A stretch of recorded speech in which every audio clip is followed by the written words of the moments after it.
Hi, welcome back to another episode of Stand on Guard. And when we come back, I've got a real treat for you. It's an interview with Dr. Naomi Wolf.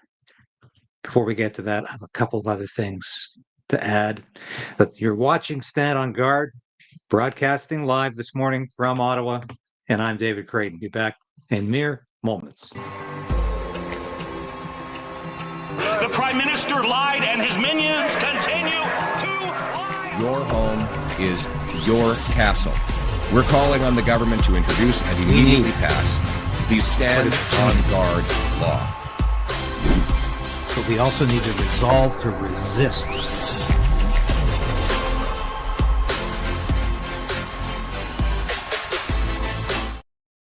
Just please subscribe, resubscribe if you have to, and like the station now. Share it, please, with your friends and family. This is a very important broadcast. We'll be starting off on YouTube, and we're going to finish up after about the 22-minute mark on Rumble. That's about halfway through this interview, because Dr. Wolf talks about some things that are very controversial, and we want to ensure you hear them all. So the information, I'll say this again at the 22-minute mark, the information for Rumble will be in the description on YouTube and the comments section if you're watching on X or Facebook. So before I get going, I want to say this is the book that we're talking about, the Pfizer Papers, edited by Naomi Wolf and Amy Kelly. This is a result of the research that almost 3,500 healthcare workers and scientists have contributed to a panel of researchers who are looking into the COVID vaccine and its ramifications.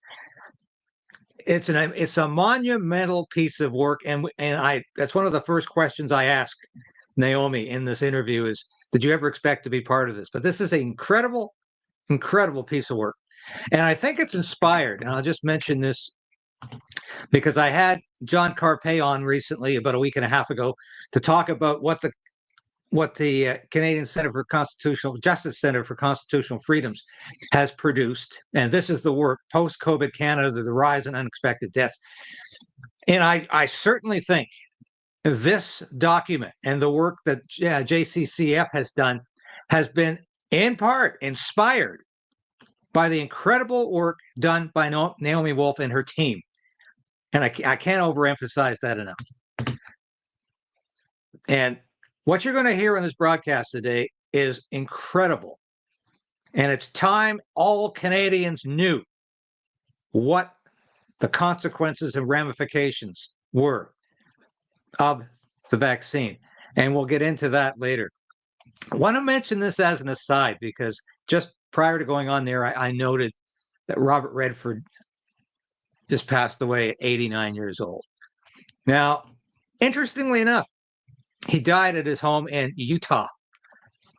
About a week ago, of course, Charlie Kirk, a very venerated conservative activist, journalist, was assassinated in Utah.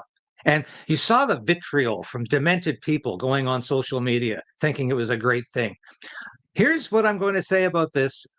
I don't think you'll see a single conservative go on social media today and applaud the passing of Robert Redford, even though he was a noted Hollywood liberal. I didn't agree with Robert Redford on climate change, for instance, but he touched my life throughout the years in some fantastic movies, going back to when I was just a boy. I remember going to see Butch Cassidy and the Sundance Kid when I was maybe 5. I remember so many of his movies. They touched my life, and the world is a lesser place without him. And I'll say that. But without further ado, let's get on to the interview with a woman I really respect. And I just say this as a preamble. Naomi Wolf could have cruised through the pandemic without saying a word. She had already achieved considerable fame and fortune as a noted liberal, as a leading Democrat. She advised Bill Clinton and Vice President Al Gore when he ran for president in 2000. She was the best-selling author of many books, including The Beauty Myth and The End of America. highly articulate woman, but she decided to speak truth. She decided to be incredibly courageous and defy all of the liberal elites who said, yes, get the vaccine, like the lockdowns, like the authoritarianism, don't buck the trend. She bucked the trend. She took the red pill. And as you'll hear in the interview, this is a woman who went through a transformational process. I have deep respect for her and admiration. And it's a pleasure. This is the third time, at least, she's been on my program. She'll be on again. I really have all the time in the world for Naomi Wolf, and I think it shows in this interview. So let's get on with it. And thanks for watching. And still, get your family and friends to watch this interview. Welcome back to another episode of Stand on Guard. I'm your host, David Krayden, and it's my real pleasure to welcome back to the studio Dr. Naomi Wolf. She's been on a couple of times before, and she keeps on producing some fantastic work. And that's what we're going to be talking about today. And I'm very interested in your latest book. I know you've stipulated that you're not the author, you're the editor, but the Pfizer Papers. Yeah. I look at it. It's fantastic. I tell you what inspired me really to get in touch with you again is your appearance at the European Union Parliament. And listening to you at this give testimony here, I found it interesting to learn. I don't think I've ever heard you say this before, is that it was Steve Bannon, of all people, who encouraged you to put together a panel of scientific experts to document exactly what's been going on and to document the facts about the COVID vaccine and the epidemic. Did you ever see yourself in charge? I know you're doing this with Amy, but did you ever see yourself in charge of a project like this? Not ever in my life could I have imagined that I would have been in charge of a project like this. I had a career for 40 years as a nonfiction writer, a feminist commentator on the left. I'm not a medical doctor. I have no scientific training. I'm a DPhil in Victorian poetry from Oxford. But your audience may know that in 2021, I was deplatformed for accurately reporting that women were sustaining reproductive damage, specifically menstrual damage from the mRNA injection. And after that, it was only conservatives who would talk to me. And so I started to appear on Steve Bannon's show, and I was happy to. I never was the kind of liberal who felt like I can't talk to the other side. I always enjoyed talking to people who disagreed with me because I always learned something. But I had been told my whole life, or my recent adult years before I met with him directly, that, he was the devil and evil and the embodiment of evil, and President Trump was the embodiment of evil, and so on. So it was a surprise to me, how concerned he was about women's health. I hadn't thought he was more feminist than the leftists I'd been hanging out with. And indeed, when the Pfizer papers started to be released due to a successful lawsuit by attorney Aaron Siri against the Food and Drug Administration, the FDA had asked the court to keep the documents hidden for 75 years. And I'm so sorry. Don't know what that's about. And the court would not agree. And so they had to release the documents. I knew that we were at risk of losing what was in those documents because they were so voluminous and so technical in language. So on air, Steve Bannon said, well, of course, you're going to crowdsource experts to read through them and issue reports. Right. And I, of course, said yes. I would not have been able to do it by myself. I don't have those skill sets. But Amy Kelly, who does have those skill sets, appeared providentially and became the project manager. And then we co-edited 109 reports of these documents, which do confirm, unfortunately, the greatest crime against humanity in recorded history.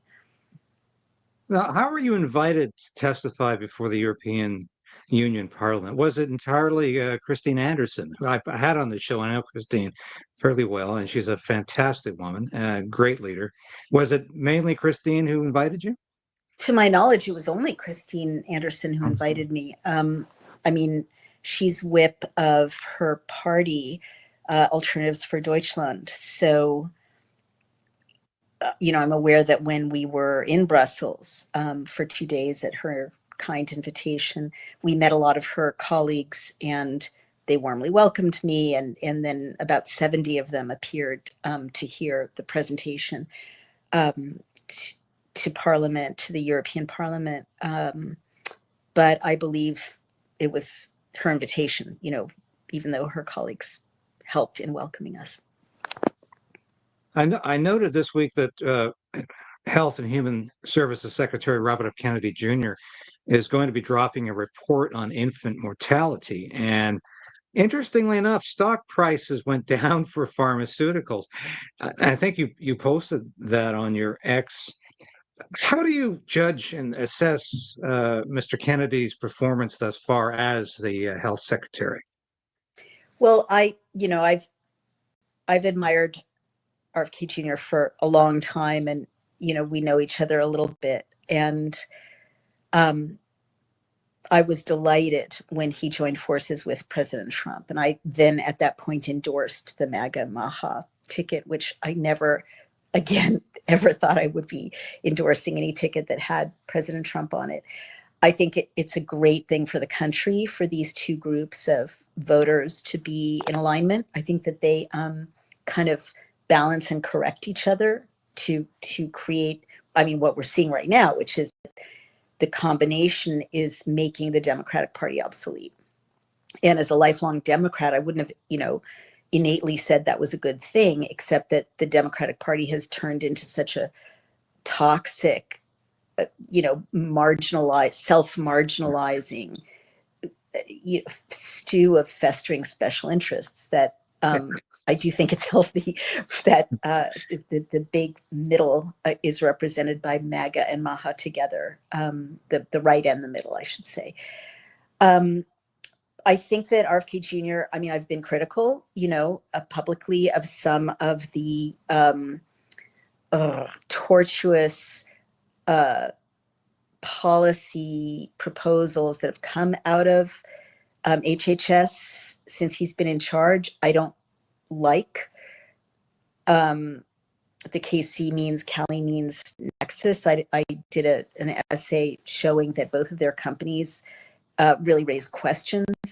They're data harvesting companies, essentially they're biometrics data harvesting companies. And I think, big tech really wants its hands on our health data, and that you see that in some of the entities and personalities that are kind of part of Maha and HHS right now.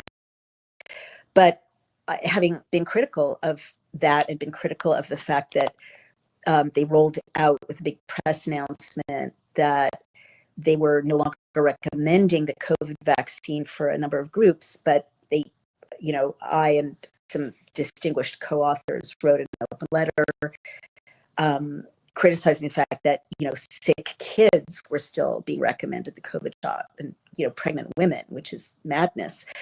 Apart from those issues, which are big, I recognize that RFK Jr. is doing really kind of a heroic job in a very treacherous, minefield-laden context, and that he is trying hard to move the ball down the field, not just with a more responsible approach to vaccines, which are the greatest kind of unmediated, litigation-free scam of experimentation on human bodies in the market right now, but also with other issues like the safety of our food supply, and tackling issues that are very dangerous and third rail to tackle, like the relationship, what's causing autism, right? So I have wishes for him. Like, I'm glad they got a new press apparatus, because I thought their prior communications shop was just doing a very poor job. I still wish that they would be more direct in their communications and not convoluted, and that they would send out surrogates who could do a good job explaining what he's doing, so it's not all him, because Yes. I love him to death, but he does tend to kind of be very wordy and dense in how he's communicating. And I wish that they would not bundle so many things together, like the latest Maha report just had the press to, even sympathetic journalists like me to cover what they're doing. But all of those issues aside, they're not trivial issues. I think he's being pretty heroic and sticking to his guns 80% of the time. And surrounded by people who are sometimes. Yeah, I think that's entirely accurate. I thought maybe the other day, because I had a guest on from the Justice Center for Constitutional Freedoms, and finally somebody in Canada has produced a report documenting how the vaccine has affected Canadians in an adverse way. And we have a vaccine injury program in Canada. It's called the Vaccine is Yet to Help a Single Individual who has been harmed by the vaccine. I had a woman on the program 2 months ago, Kayla Pollock is her name. She went from being a prime athlete to a quadriplegic in a wheelchair.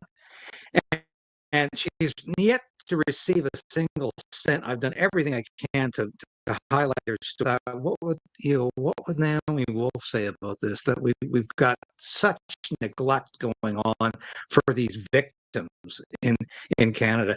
Are U.S. citizens getting any better response in terms of those who have been injured by the vaccine? I wouldn't say yet. There have been some notable victories recently. We actually sued Pfizer, and our lawyer George Smith is actually in communication with the U.S. Justice Department for a settlement, and we sued them for fraud, actually, as well as false advertising. And the reason I mention what we sued them for is in the U.S. as well as in the U.S. There's something I'm sure your listeners know about called the PrEP Act. And it's a Reagan-era very bad law that, basically shields vaccine manufacturers from any liability. So we do have a, pathetic victim compensation program here as well. And I know it has doled out, small amounts to small numbers of victims, but it's nothing near what's needed. And I think that's one of the issues that RFK Jr. said he would tackle, for reform, as well as making it illegal to advertise pharmaceutical products directly to consumers, which only we and New Zealand are the only two countries that allow that. So we're not much better off than Canada. I know that a couple of other lawsuits have moved ahead, but by and large, I mean, look at Pfizer. Albert Bourla is, in my mind, clearly a mass murderer of historic proportions. And by the way, I've had no lawyer's letter from Pfizer in 3 years for anything I've said. So, I say that very calmly. And he's not in prison. He's not under investigation. He hasn't been charged. It's very, very difficult to charge Pfizer because of the PrEP Act, or to charge vaccine manufacturers who have injured people like your guest in the United States. But I would also situate what you're going through in Canada, Mr. Krayden, in the context of a horrible overall collapse of civil liberties and the rule of law in Canada, and even basic norms of decency around life itself, which I'm sorry to say is worse in Canada than in the U.S. My heart breaks for Canada all the time. I mean, in the last four and a half years, you guys have been, locked down. You have no Second Amendment. You have no First Amendment. People are scared. When I go to Canada, people are, really scared of what could happen to them if they are identified as critical of the government. The poor truckers got debanked and had to fight that fight back in 2022, I believe. There's MAID, which is always creeping down, predictably, the assisted euthanasia program. Started with the terminally ill, and now it's depressed teenagers, I gather. I mean, people who are disabled, people who are suffering. Um, these are horrible violations of Canadians' basic rights. I don't think you have free speech. I think your media is, most of the major media is owned, of course, by your government. Like there's been almost no coverage of the Pfizer Papers in Canada, except people like you who are independent journalists. So Yes.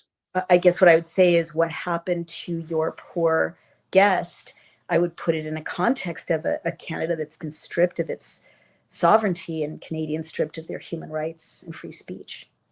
Well, I couldn't disagree with that. And it's gotten worse under Prime Minister Mark Carney, if that was possible. But you might be interested to know, actually, and this is just an aside, Chris Barber, who was on trial and was convicted of mischief for his participation in the Freedom Convoy, which had a huge effect on getting rid of some of the mandates in this country.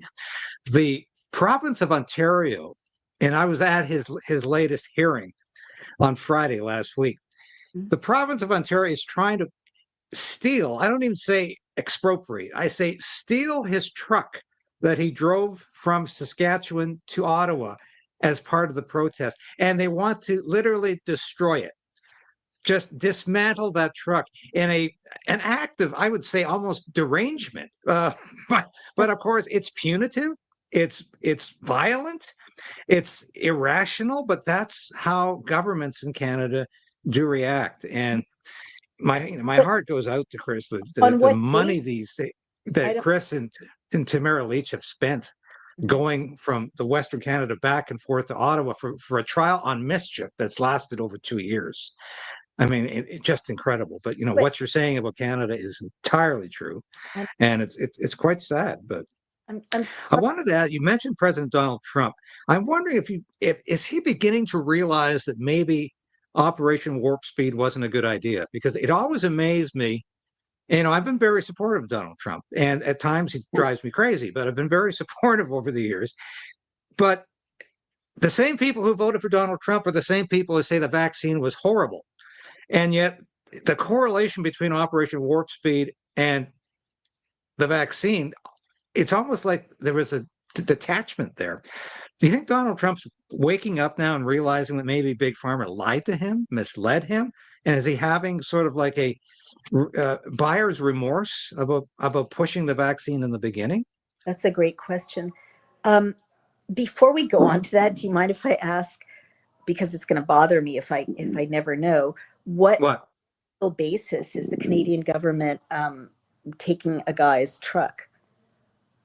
They're arguing because the truck was associated with the crime, and he was convicted for the crime of mischief, which usually is something that happens at a wedding party. But because the truck was associated with the mischief charge, they're arguing they can confiscate it and destroy it because it's become a symbol of that crime. And this is something you would hear from Nazi Germany or Soviet Russia. I've never heard a democratic country argue this. And of course, the so-called conservative premier of Ontario is just turning a blind eye to all of this.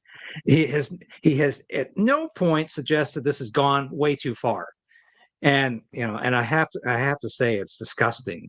It really is disgusting to watch this happen because this is a man's livelihood. It's not just his truck; it's his livelihood. And they literally want to destroy this man in every aspect possible because he happened to disagree with the liberal regime at the time, the Trudeau Carney regime, and it's shocking. But I certainly, overall, I think in the U.S. there's a greater ability to comprehend what the pandemic was all about, and we're just starting to get there in Canada. It's still controversial to talk about the vaccine in an adverse way, but do you think Donald Trump is waking up that he was really misled by Big Pharma with all this? Yeah, that's a good question, and it deserves an answer.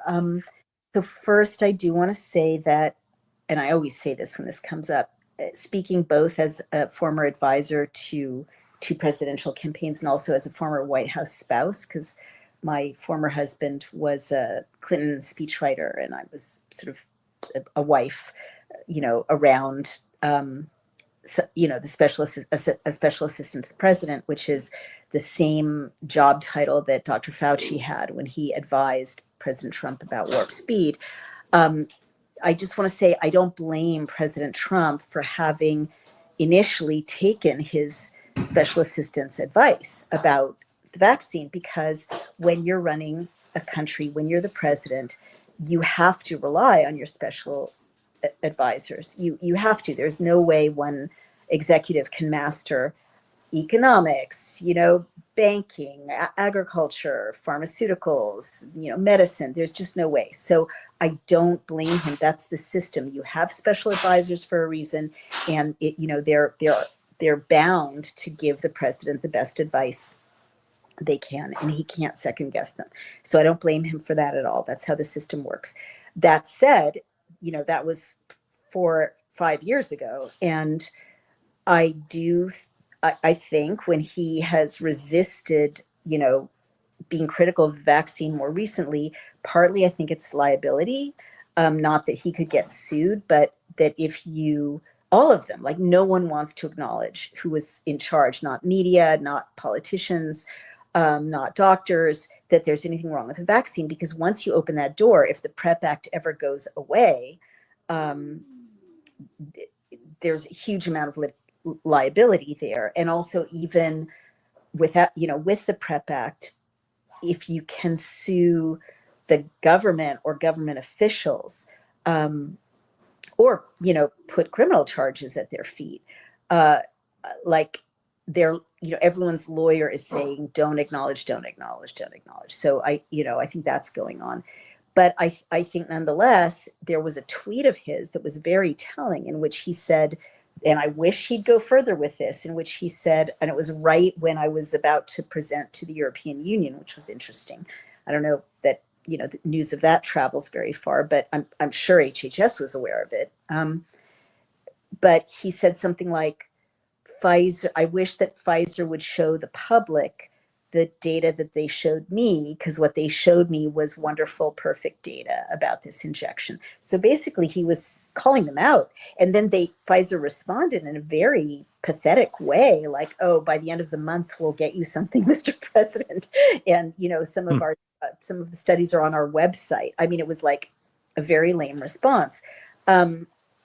So I think he knows that it's controversial. I think there are not that many, like if I were advising him instead of being the critic of the vaccines and everything else that I criticize that I am, I would have to say to him, this is not a winning fight.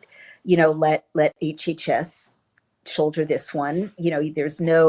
There's nothing to be gained from him addressing the harms of the vaccine, except that, a lot of MAGA people will feel that he's learned something, but there's so much negative for him to address it that just as a political decision, I think that he's been advised to, leave it alone for the most part, let RFK Jr. deal with it. We're going to pause there for a minute as we transition to Rumble. The best is yet to come in this interview, and I encourage you again, invite your friends and family to watch. And Naomi Wolf really doesn't pull any punches as she goes on in this interview to talk about who she blames for what has happened as a result of the vaccine.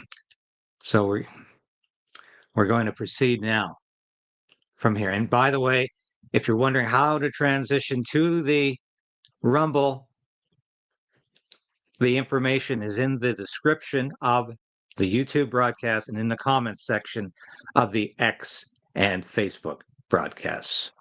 So here we go. I want to make sure I get this question in